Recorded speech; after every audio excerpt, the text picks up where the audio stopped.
And let's take a look at this report filed by my colleague Anjana Om Kashyap, who's also here in Ayodhya. She visited the tent city, much hyped. It's where thousands of sadhus and many others who are invited for the Pran Pratishtha ceremony will be residing. It's also going to turn into a tent city for devotees who come in from across the world in the days and months to come after the Pran Pratishtha ceremony. So here's a look at what exactly the tent city looks like. प्राण प्रतिष्ठा पर आपसे सवाल करना चाहूंगी। उस दिन के लिए किस तरह की तैयारी है, क्या क्या कार्यक्रम रहेगा और किस तरह से पूरे उस दिन मंदिर में प्राण प्रतिष्ठा का कार्यक्रम होगा, सर वो बताएं। प्राण प्रतिष्ठा दोपहर 12:20 के पश्चात होगी जी, अर्थात 12 बजे के आसपास माननीय प्रधानमंत्री जी का परिसर में प्रवेश हो जाएगा जी। राष्ट्रीय स्वयंसेवक संघ के सरसंघ चालक डॉक्टर मोहन राव भागवत प्रवेश कर जाएंगे जी। माननीय मुख्यमंत्री जी, राज्यपाल महोदया, इनका प्रवेश समय से पहले हो जाएगा जी। देश के लगभग 4000 संत महात्मा और उसके अलावा हिंदुस्तान में जितने भी प्रकार की विधाएं हैं जी, सब क्षेत्रों के उत्कृष्ट शीर्ष पुरुष वो भी यहाँ पर आएंगे। पूजन विधि 16 तारीख से प्रारंभ हो जाएगी जी। भगवान को गर्भगृह में 18 तारीख को स्थापित कर दिया जाएगा, ठीक है, और वहाँ पूजन चलते रहेंगे। 22 तारीख को पूजन विधि पूरी होने के बाद आरती होगी जी। फिर मंच का कार्यक्रम होगा, हाँ, लगभग 1 घंटे चलेगा। 4 लोग अधिक से अधिक भाषण देंगे। हाँ, हाँ, हाँ।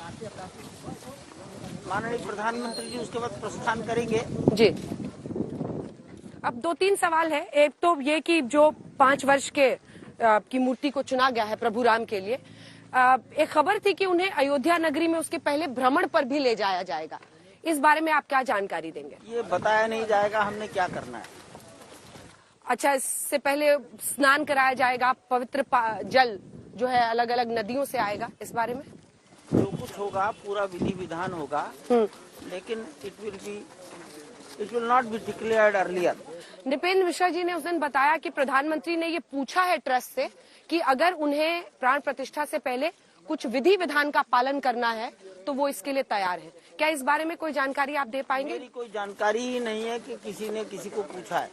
इस तरह के जो टेंट्स लगाए जा रहे हैं, लगभग बताया गया 3500 साधु संत और 12000 के आसपास लोग यहाँ पर रह पाएंगे। इन टेंट्स के जरिए 23 से तैयारी है आपकी, क्योंकि भारी तादाद में श्रद्धालु देश भर से आएंगे। हम तैयार हैं आगामी 40 से 45 दिन तक के लिए। अधिक से अधिक लोगों को रात्रि की ठंड से रक्षा हो सके जी। लगभग 1 लाख से भी अधिक लोगों को कम से कम एक समय का भोजन जरूर मिल जाए। 1 लाख लोगों को शीतकाल में हम चाय पिला सकें जी। इसकी पूरी तैयारी है और ये सफल होगी। तो सबकी कैपेसिटी कितनी है सर? लगभग 15,000 अगर यहाँ पे लोग रह सकते हैं। जितने भी ऐसे आपने टेंट सिटीज बनाए हैं वहाँ पर ओवरऑल अगर हम देखें तो कितने लोग एक दिन में रुक पाएंगे? कम से कम 20,000 लोग। 20,000 लोग अलग अलग टेंट्स में। उन सबका जो सुविधाएं हैं वो ट्रस्ट की तरफ से ही किया जा रहा है। अरे दर्शन करने आ रहे हैं भगवान का, सुविधा की क्या जरूरत है जी।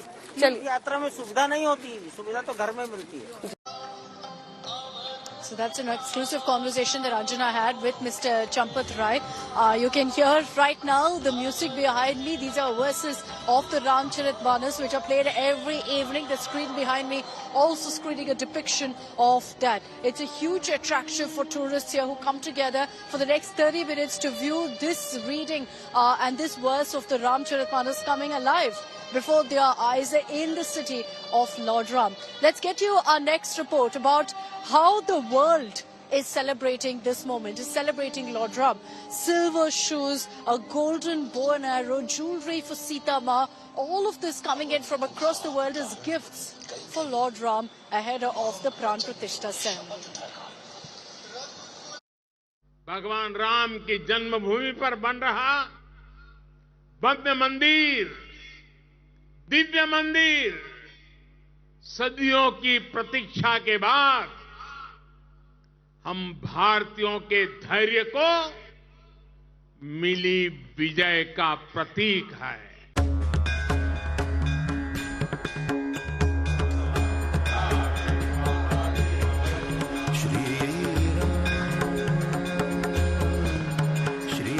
Ayodhya's Ram Temple is gearing up to open doors from 22nd January, expecting thousands of devotees from across the world.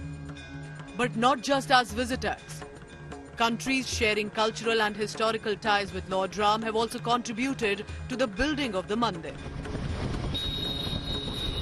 Nepal, our immediate neighbour, sent 2 sacred Shaligram rocks to be used in the construction. These fossil rocks, considered as a form of Lord Vishnu, were transported with devotional reverence and showered with flowers. Ma Sita is documented as the daughter of present-day Nepal, making a direct connect thereby to Ayodhya as the son-in-law's hometown. Hence, more gifts like jewellery and clothes have also been brought by groups from Nepal in the past few days. Janakpur की बात ही छोड़ दीजिए, वो ससुराल है राम जी का।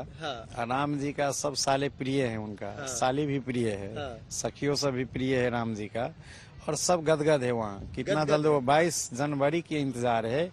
वहाँ पर हर जगह भजन संध्या कीर्तन भजन के साथ साथ बड़े पैमाने पर दीपोत्सव की तैयारी है, और मिथिलांचल नेपाल में ही बहुत खुशी है सब। With large number of tourists from Nepal now expected to throng Ayodhya, Nepalese business community is also eyeing opportunities to give boost to the religious tourism. Sri Lanka finds an important mention in the Ramayana, specifically the Ashok Vatika.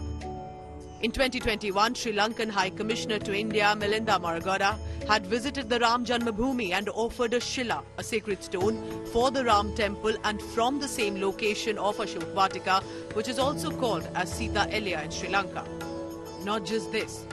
Water from streams, rivers, oceans surrounding more than 100 countries, representing the historic Saptasagar, has been brought by BJP leader Vijay Jolly, received by Defence Minister Rajnath Singh and senior officials of the Ram Janmabhoomi Trust. Jolly said water also has been sent by Hindus of Pakistan via Dubai. So from South Korean ambassadors' desire to visit the new Ram temple, to Indonesia, Vietnam, Cambodia, also Malaysia and other countries, Ramayana has been a historical bridge, and now possibly also becoming a political, diplomatic and economic bridge with India in times to come. Bureau Report, India Today.